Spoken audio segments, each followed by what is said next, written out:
देखिए latest episodes बिल्कुल ad free.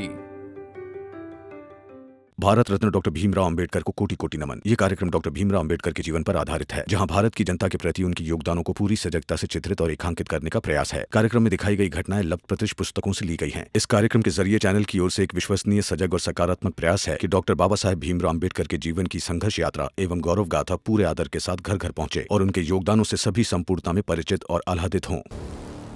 बाबा, आपकी पहचान में कोई हमारी जात का वैद्य है? क्योंकि ये लोग तो इलाज करने से रहे, लेकिन हमें कुछ भी करके इन सब का इलाज करवाना होगा। भीम, हमारी जात के एक वैद्य है तो सही। कहाँ है बुआ? वो पुरानी स्कूल का रास्ता है ना? हाँ हाँ, मैं समझ गया, मैं अभी लेकर आता हूँ। भीमराव,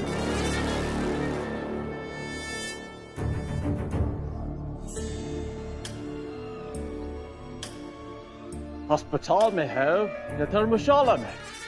यहाँ पे भी वैद्य को बुला कर लायक। ये डॉक्टर्स इलाज करने से मना कर रहे हैं, तो और क्या कर सकता हूँ मैं? एक काम कर भीमराव, तू जा, दौड़ते हुए जा और कहीं से कोई वैद्य ढूंढ कर ला।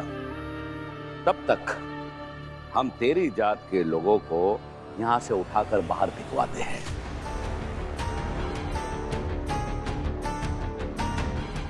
प्रचंड देव जी, ऐसी गलती कभी मत कीजिएगा, क्योंकि आसपास के हमारे जात के सभी लोग यहाँ आएंगे और ये आपका अस्पताल हमारे लोगों से भर जाएगा। हाँ हाँ, क्यों नहीं? बहुत बड़ा नेता है तू। हाँ, तेरे कहने पर सारे लोग दौड़ कर आ जाएंगे। जोशी जी, कई बार ना हवा का रुख देखकर बोलना चाहिए। देखिए ना, आज आई हमारे साथ खड़ी, और जब वो खड़ी हो सकती है तो बाकी सब भी खड़े हो सकते हैं।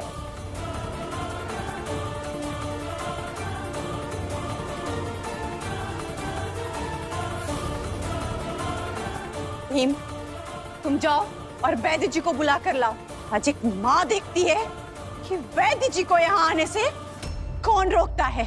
अभी लेकर आता हूँ काकी, अब चिंता मत कीजिए।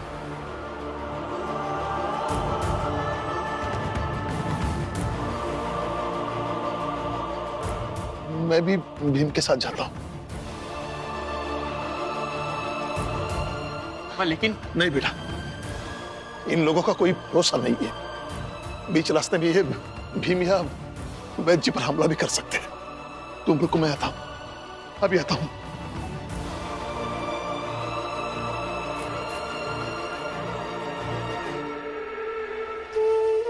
दीपक, दीपक, दीपक, तुम्हें दीपक, दीपक, दीपक,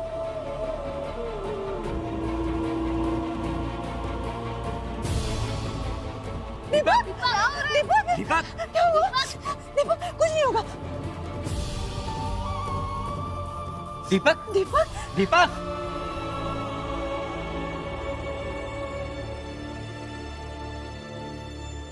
डॉक्टर साहब, अभी आप घर जाके आराम कीजिए। अभी यहाँ पे इलाज होने से रहा।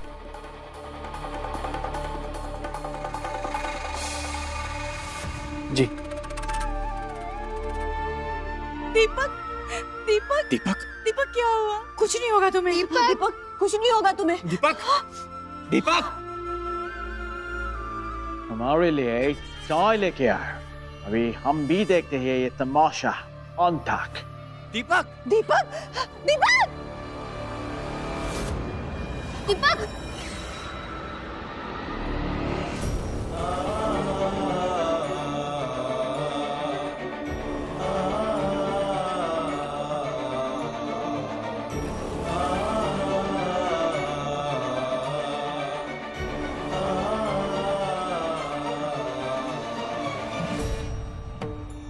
ना वक्त हो गया, लेकिन अब तक कोई भी नहीं मरा। डेविड सर, थोड़ा धैर्य रखिए। क्या है, ये जहर किसी को आसानी से नहीं मारता, तड़पा तड़पा के मारता है। बस 3-4 घंटे इंतजार कीजिए, फिर देखिए सब तड़प तड़प के मरेंगे।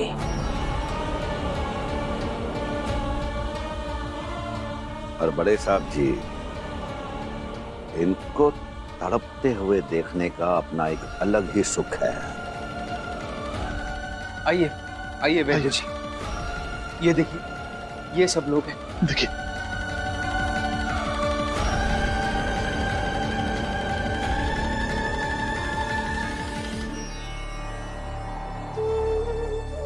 देखिए ना वैद्य जी, देखिए ना इसे क्या हो रहा है। ये ऐसा क्यों कर रहा है? वैद्य जी देखिए ना। वैद्य जी, अब बताइए ना, सब ठीक हो जाएंगे ना? पहले मुझे देखने दीजिए, फिर मैं बताता हूँ।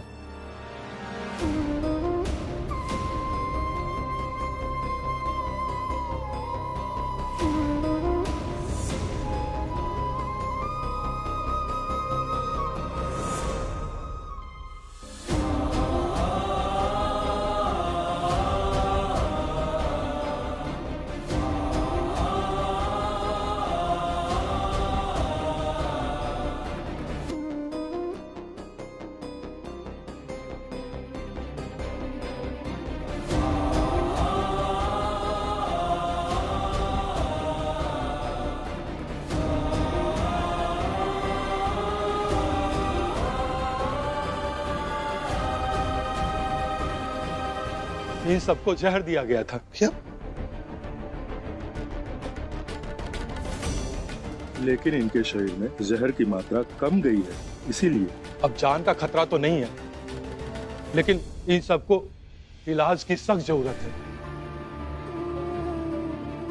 इन सबको पानी चढ़ाना जो एक डॉक्टर ही कर सकता है।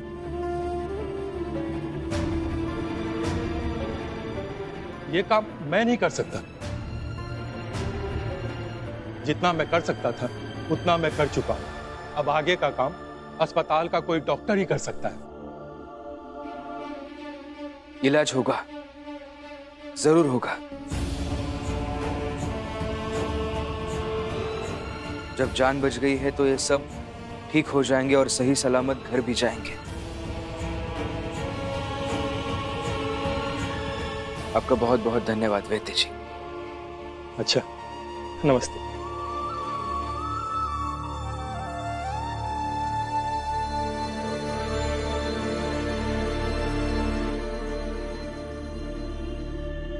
प्रेम, तुम्हारी जात का पूरे देश में कोई डॉक्टर होगा ही नहीं, तो कहां से ढूंढ के लाओगे वैद्य की तरह डॉक्टर?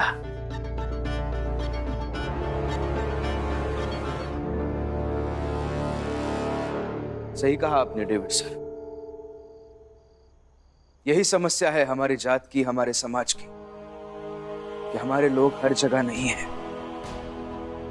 आज अगर हमारी जात का एक भी डॉक्टर यहां मौजूद होता ना, तो हॉस्पिटल के दरवाजे इस तरह से बंद नहीं किए जाते।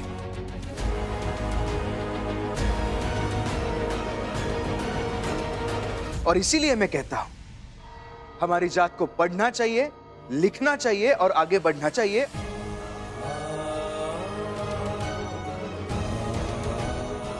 हर क्षेत्र में जाना चाहिए, चाहे जैसे जाए, चाहे जिस कीमत पर जाए, लेकिन जाना चाहिए।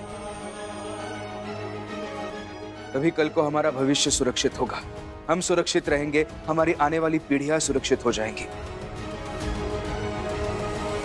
फिलहाल तुम्हारे इस भाषण से इलाज नहीं होगा, और जो तुम बोल रहे हो वो भी कुछ नहीं होगा। होगा, और एक दिन ऐसा जरूर आएगा कि हमारी जात का कम से कम एक व्यक्ति हर क्षेत्र में मिलेगा।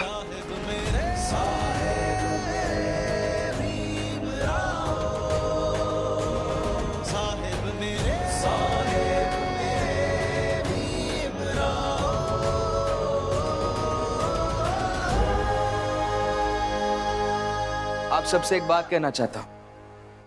आपने चाय पिलाई ना इनको, जरा दूध ज्यादा मंगवाइए। क्या है, इन सबको चाय पीने की आदत तो है ही, आज थोड़ी ज्यादा चाय पिएंगे। ये सब यही बैठकर देखेंगे कि कैसे हम इन सबको ठीक करते हैं और सही सलामत चाल वापस ले जाते हैं।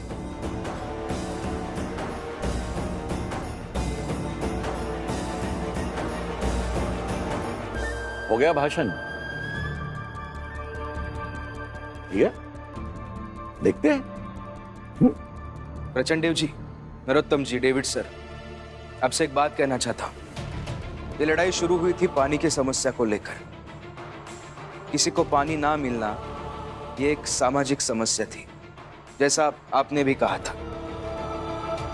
लेकिन आप तीनों ने मिलकर इस लड़ाई को इतना खींचा है कि अब ये कानूनी लड़ाई बन गई है। अब कानून तय करेगा कि आपने और डॉक्टरों ने मिलकर जो किया है वो कितना सही था और कितना गलत, और आप सबको क्या सजा दी जानी चाहिए।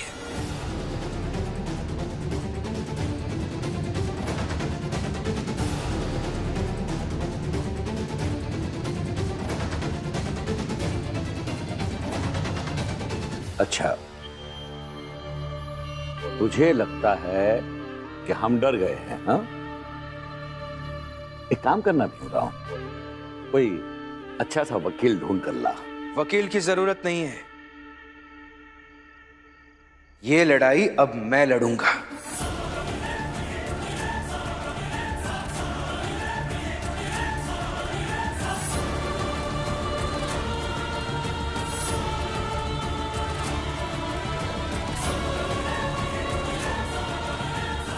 और आप तीनों तो जानते ही होंगे, जब किसी व्यक्ति को वकील नहीं मिलता तब वो अपना केस खुद लड़ सकता है।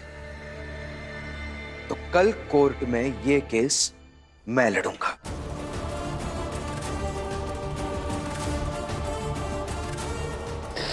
वाह, ये तो और भी अच्छा होगा। कल सवेरे ही तुम्हारे सामने बॉम्बे का सबसे बड़ा वकील खड़ा होगा, और फिर देखते हैं क्या कर लेते हैं। इतिहास बनेगा कल, याद रखिएगा डेविड जी।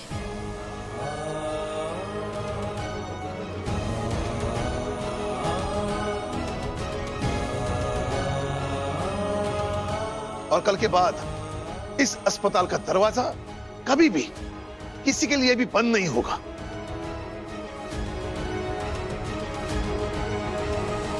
और हम यहां से सबको स्वस्थ करके लेके जाएंगे।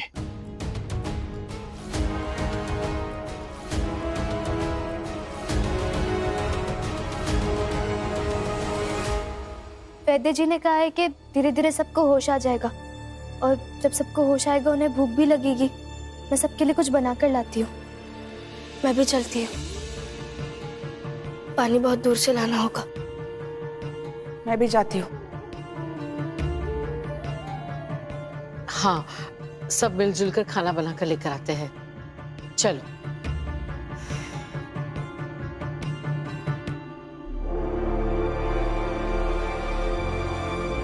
बाबा, मुझे ऐसा लगता है कि आपको भी जाना चाहिए। थोड़ा आराम कर लीजिए, मैं और आनंद भैया है यहाँ पर। ठीक है, आप सब लोग अपना ध्यान रखिए।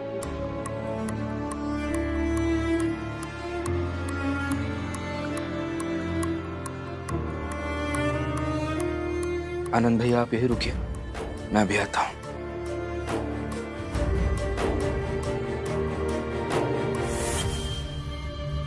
नरोत्तम जोशी, यहां खड़े खड़े बकवास करने से अच्छा है कि जरा सोचिए और ढूंढिए आपकी सोने की घड़ी कहां गिर गई है। आप तीनों ने मिलकर इस लड़ाई को इतना खींचा है कि अब ये कानूनी लड़ाई बन गई है। अब कानून तय करेगा कि आपने और डॉक्टरों ने मिलकर जो किया है वो कितना सही था और कितना गलत, और आप सबको क्या सजा दी जानी चाहिए। फिर तो कहीं भीमराव मुझे ना जेल भिजवा दी।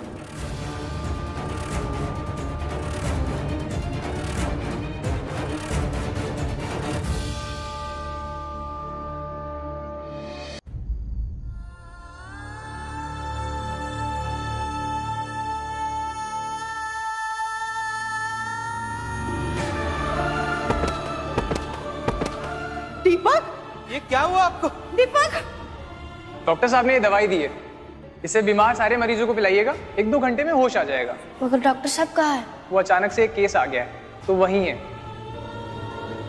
बाहर जाइए आप सब। ये क्या कर रहे हो? बाहर जाइए। ये क्या कर रहे हो? बाहर जाइए। अरे दरवाजा क्यों बंद कर रहे हो आप? क्या अस्पताल में मरीज इस हालात में है और आप सब के सब खड़े होकर देख रहे हैं? आप सबके अंतरात्मा कचोट नहीं रही है क्या? हाँ कचोट रही है, तभी तो कह रहा था कि बाहर रखो इन सबको, मगर ले आए अंदर। लेकिन इसका फायदा क्या हुआ? इलाज तो डॉक्टर ही करेंगे ना बाहर किए थे ना अंदर करेंगे। इन सबको जहर दिया गया था। नहीं नहीं, कल की लड़ाई हर हाल में जीतूंगा, हर हाल में जीतूंगा कल की लड़ाई। इन लोगों ने मेरे धैर्य की सीमा तोड़ दी है, मेरे शांत रहने का फायदा उठाया है। मेरे लोग मर रहे हैं और ये दुश्मनी निकाल रहे हैं।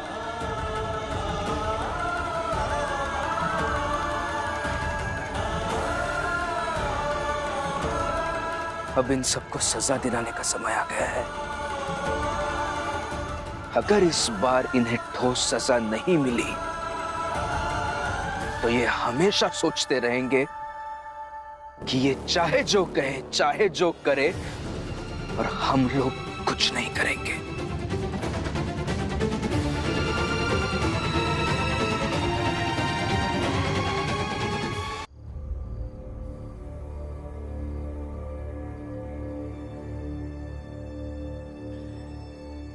कल यही घड़ी अदालत में सबूत के तौर पर पेश करूंगा और कहूंगा कि ये घड़ी पहनने वाले नरोत्तम जोशी ने ही तालाब के पानी में जहर मिलाया था। नरोत्तम जोशी,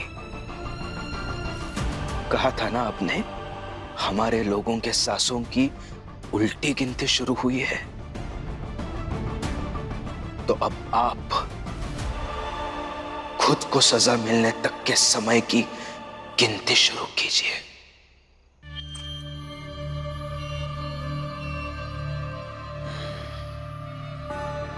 ये घड़ी तेरे पास सबूत के तौर पर रहेगी, तब सजा दिलवाएगा ना भीमराव। तुम लोग जाओ, मैं इसे दंडित करता हूं।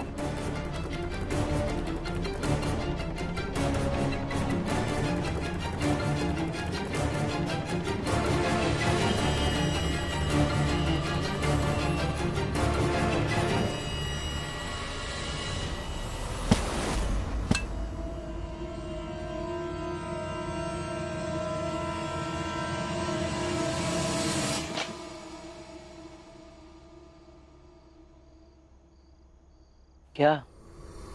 हाँ? ये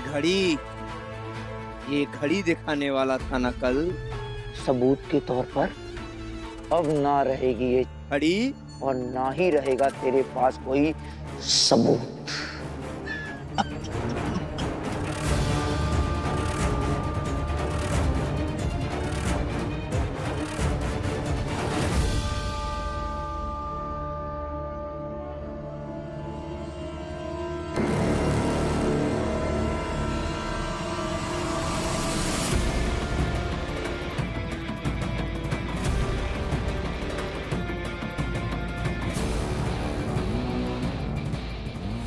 इमरान,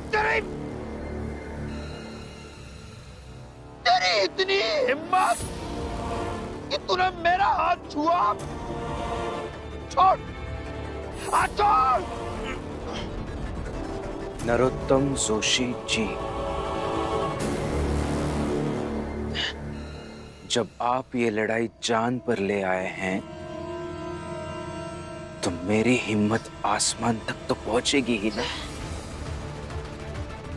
आज आपका भ्रम टूटेगा कि आप ही सबसे ज्यादा ताकतवर है। छुड़ा लीजिए हाथ, छुड़ा लीजिए हाथ और ले जाइए घड़ी। मैं अभी इसी वक्त ये केस हार जाऊंगा। अच्छा, देख, छोटी जात के लोगों की बातों पर तो वैसे भी मैं विश्वास नहीं करता, लेकिन सोचकर बोल। अगर हाथ छुड़ा लिया तो नहीं लड़ेगा केस? बोल। सोच लिया, नहीं लड़ूंगा।